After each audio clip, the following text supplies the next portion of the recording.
अरे माधर चोद राजभर के जामल हई आन बान शान कबो ना जाई कि भरद्वाज के जामल हई आन बान शान कबो ना जाई। तोरा जैसा लड़ चट हमार झाट के बाल ना उखाड़ पाई।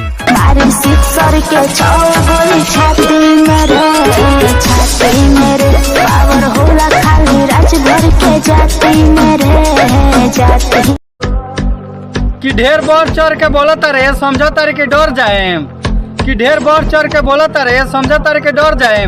तहार बहन चोद राजभर हई सीधे करे जो पर चढ़ जाए।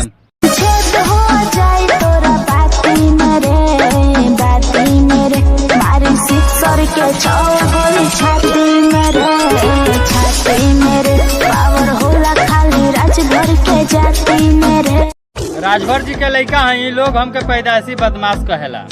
राजभर जी के लड़का हई लोग हमके पैदाइशी बदमाश कहेला। रे बाबू सुन यही से तो दुश्मन अपना औकात में रहेला।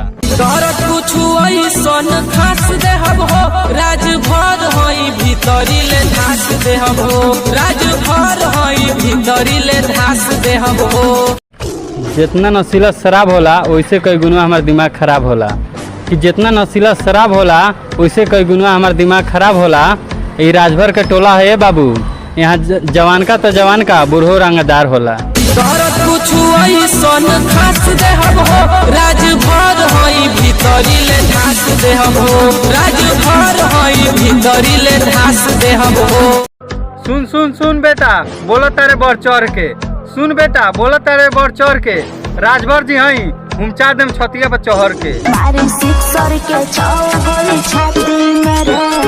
छाती मेरे पावर होला खाली राजभर के जाती मेरे।